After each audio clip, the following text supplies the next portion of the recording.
Bonjour mes délicieux co-créateurs, une vidéo sur comment se sortir de la spirale infernale. Parce que je reçois de temps en temps des emails, dont celle de Céline dernièrement qui me dit « Merci pour tes vidéos Lilou, ça me fait trop du bien, c'est comme une bouée de sauvetage. Franchement, après une perte d'emploi, enfin bref, tout s'enchaîne dans sa vie et là on a l'impression de complètement perdre le contrôle de sa vie et ça devient en effet une grosse spirale infernale.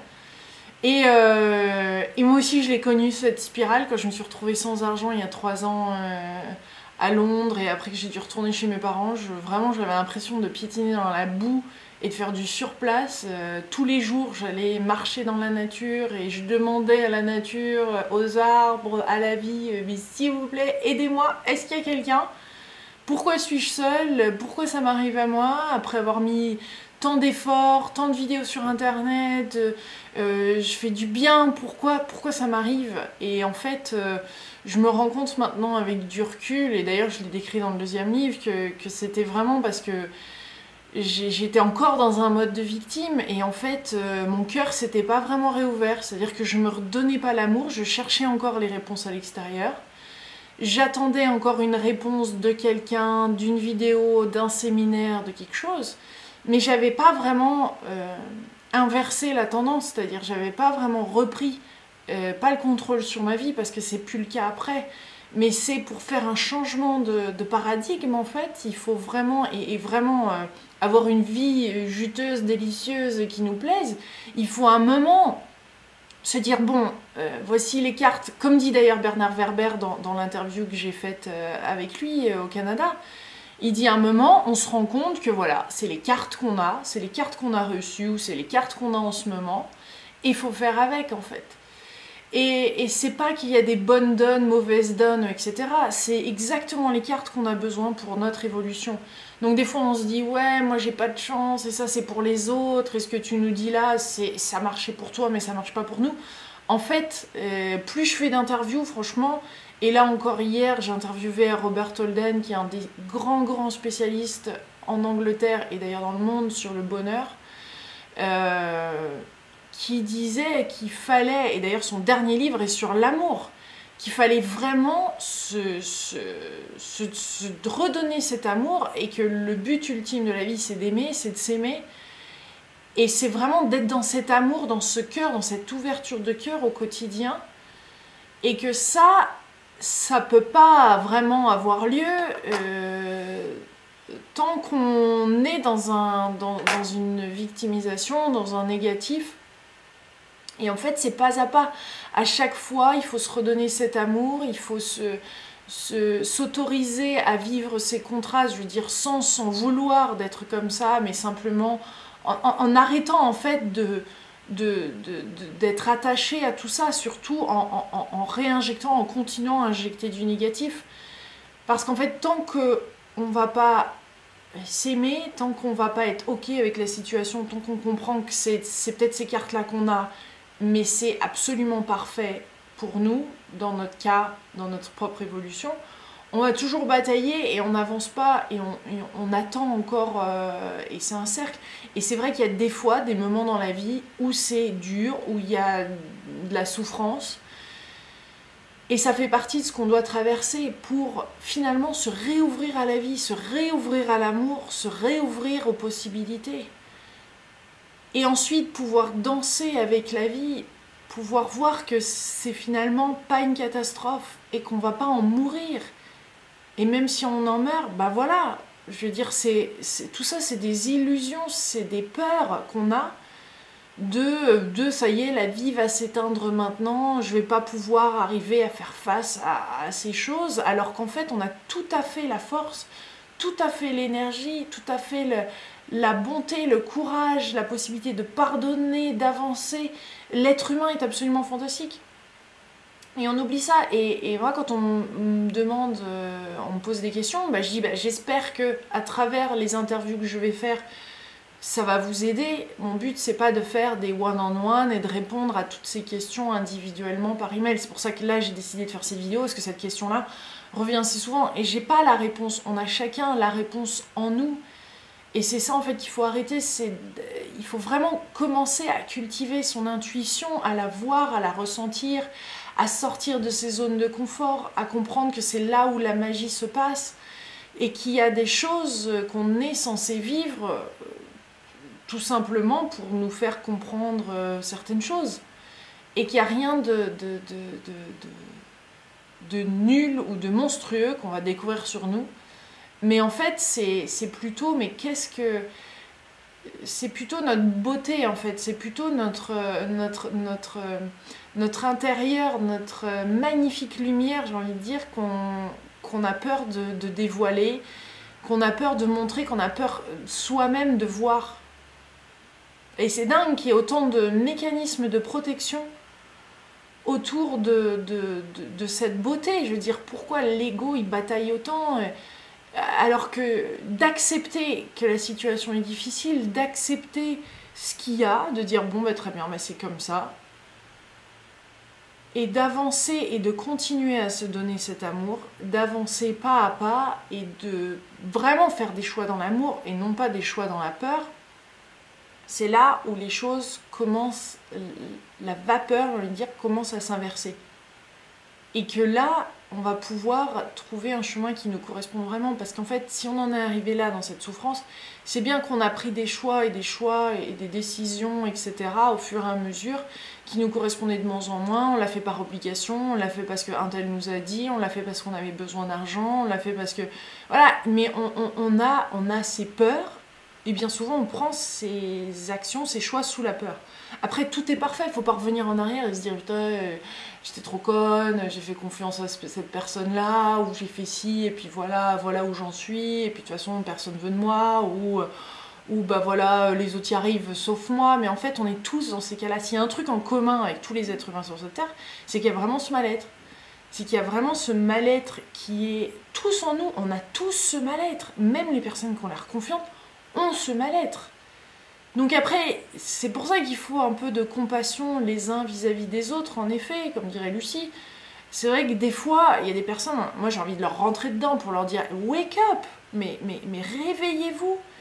Réveillez-vous à juger tout le temps, à critiquer, à... Mais vraiment, est-ce que ça vous apporte tout ça ?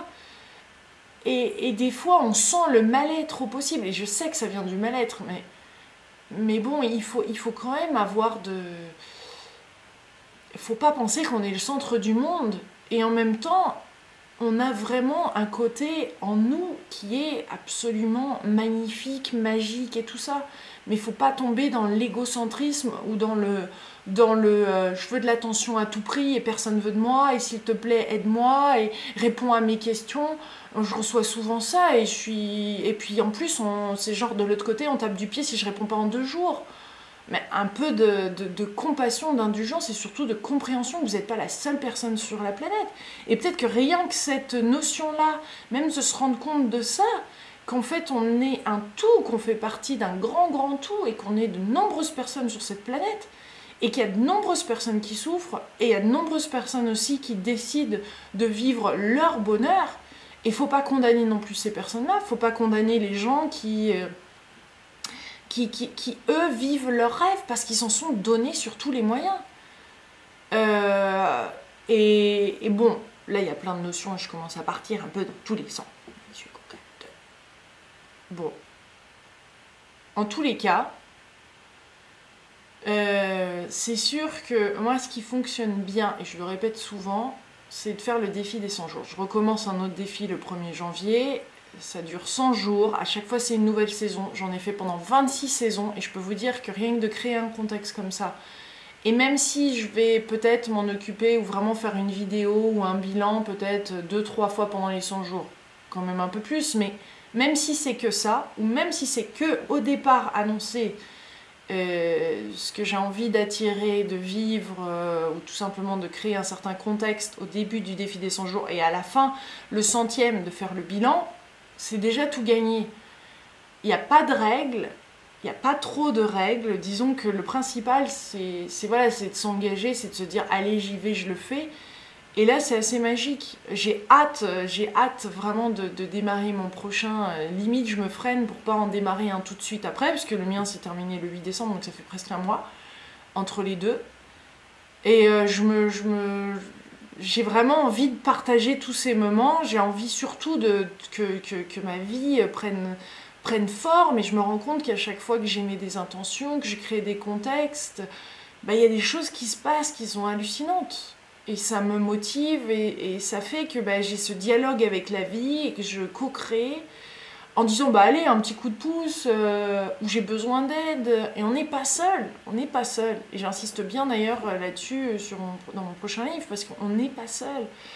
Et il y a d'autres êtres humains, déjà, ça c'est flagrant. Et en plus, il y a un espèce de monde invisible, de beauté dans le monde invisible, et d'énergie, et d'intelligence. C'est surtout ça en fait, dans la force de vie, que c'est bluffant. Et quand on appelle ça à soi, et quand on participe avec ça, et quand on danse avec ça, c'est beau. Et on arrête d'essayer d'analyser la situation et les problèmes qu'on a. Mais surtout, on s'engage, on s'engage, on va de l'avant avec la vie, quelles que soient ces épreuves qui sont difficiles. Et des fois, en effet, et souvent, ça s'acharne, c'est un truc après l'autre, après l'autre, après l'autre. Et on a envie que quelqu'un vienne nous sauver, vienne nous aider, vienne frapper à la porte, mais malheureusement, il n'y a personne qui va le faire. C'est à nous de faire ce premier pas, parce que c'est un pas qui est énorme face à la vie. C'est-à-dire d'arrêter de voir que l'univers est contre nous, la vie est contre nous, et se dire ça s'acharne toujours contre moi et de toute façon je vais pas arriver, pour se rendre compte qu'au final, la vie, elle est en notre faveur. Et là, quand on commence à voir ça comme ça change bien des choses dans une vie. Et là, on commence vraiment à vivre une vie délicieuse, et à ne plus se séparer des autres. Et petit à petit, en fait, on regagne confiance en soi, on regagne confiance en la vie, et les dynamiques nous font après beaucoup moins de mal. On se fait moins de mal, on se fait plus mal, on n'a plus envie de se faire du mal. On a envie de faire du bien, d'aimer, de redécouvrir la vie sous cet angle. Et c'est vraiment pas le pays des bisounours, au contraire, c'est bien ancré dans la réalité, c'est bien voir ce qui se passe. C'est peut-être d'avoir des cœurs en effet dans les yeux là, qui sortent, mais c'est ça la vie aussi, c'est d'être amoureux de cette vie, c'est d'être en contact avec, c'est d'être en lien avec elle, c'est de lui demander, c'est de nous montrer le chemin quelque part, d'être dans ce questionnement sans fin, dans ce questionnement de la vie, qui est beau, c'est pour ça qu'on est là. C'est pour ça qu'on est là sur Terre, pour découvrir ces contrastes aussi, et découvrir notre joie, et suivre notre joie, suivre ce qui nous rend heureux, non? On n'est pas là pour galérer et ramer. On n'est pas là pour simplement métro, boulot, dodo. Et c'est pour ça qu'on parle il faut réveiller, il faut que la planète se réveille, awakening. Elle se réveille de quoi? Elle se réveille de son espèce de coma, de penser qu'il n'y a que ça. Il n'y a que le matériel, il n'y a que la matière qui compte. Et même s'il y a des rapports beaux, des amitiés bien sûr, des amours, des rapports enfants-parents et tout ça qui sont magnifiques dans notre quotidien, la vie est encore plus que ça. La vie est vraiment encore plus que ça, et il y a cette créativité qu'on n'ose pas encore libérer. Il y a ce leadership, c'est-à-dire il y a cette prise de conscience sur ce qui se passe dans le monde, où on peut vraiment agir et faire des changements et être vecteur de changement et de transformation autour de soi. Il y a des mouvements à créer, il y a des nouveaux emplois à créer. Toute la société est en plein changement. Et là, pour l'instant, c'est que le début. C'est-à-dire que ça va vraiment secouer, selon moi. Je pense que les choses vont vraiment secouer.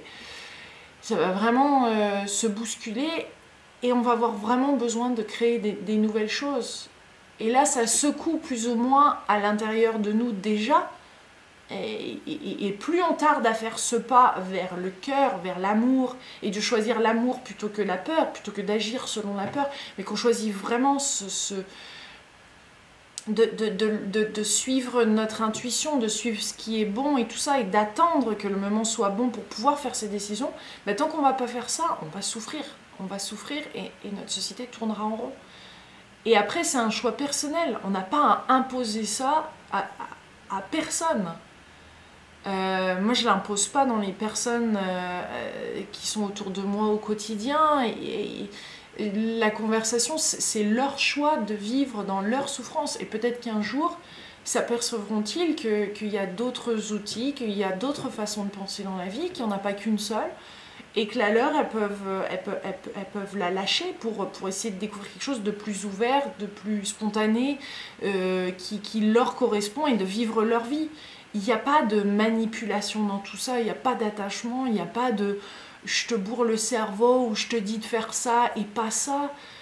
Ça correspond pas, ça peut pas créer le bonheur. Ça, à un moment, il faut aussi se dire qu'on mérite d'avoir des gens aussi autour de soi qui nous aiment pour les bonnes raisons, à qui on se montre, à qui on se dévoile, à qui... Enfin voilà, mes délicieux co-créateurs, je voulais faire cette petite vidéo de Londres parce que je suis bien inspirée avec toutes ces magnifiques interviews. Et dès que possible, on traduit les vidéos. Je sais que certains d'entre vous sont frustrés. Je reçois plein d'emails et plein de messages du style « Mais pourquoi tu traduis pas les vidéos en direct, en français ?» Alors déjà, ça, pour répondre à cette question, c'est déjà assez balèze d'interviewer quelqu'un en anglais dans une autre langue qui n'est pas la sienne. Et déjà de penser aux questions, etc. et d'être dans le moment et d'être bien à l'écoute. Et en plus, j'avais à traduire en direct, je vous explique pas le truc. Ça me paraît beaucoup trop complexe, mais c'est vrai qu'il y a des volontaires qui traduisent petit à petit les vidéos. Et voilà, ça se fait comme ça pour l'instant, tout tranquillement, sachant que la chaîne fonctionne en donation principalement. Donc c'est aussi en fonction des donations qui arrivent et des possibilités, tout simplement. Ces donations viennent surtout des États-Unis, mais en France ça bouge un petit peu et c'est bien et tant mieux. Et je dis là merci les Américains parce que sans les donations venant des États-Unis et ce qui se passe aux États-Unis, la télé de Lilou n'existerait pas. Donc je suis contente d'avoir ce soutien-là, et puis d'avoir surtout le soutien de tous ces merveilleux volontaires et co-créateurs, Lucie, Régis, Ophélia, etc., tout le monde, Francesca, Paola, tous ceux qui traduisent, Linda bien sûr, et qui font que la télé de Lilou est possible. Et il y a plein de nouveaux projets, j'espère que tout ça va se développer en 2014, c'est même pas j'espère, c'est j'en suis sûre. Je veux vraiment m'ouvrir au maximum pour vivre... qu'on puisse vivre notre plein potentiel. D'ailleurs, c'est le sujet sur lequel je travaille, sur mon prochain livre, La vie est un rêve. Vraiment ouvrir ce potentiel au quotidien. Je vous embrasse bien fort, j'espère que cette vidéo répond à quelques questions, même si elle est un petit peu brouillon. Elle est spontanée, elle est un peu à mon image, tout simplement. C'est du Lilou, c'est pas autre chose, c'est voilà, c'est un peu dans tous les sens, hein. Mais j'espère que ça vous a quand même fait du bien. Gros bisous. À bientôt.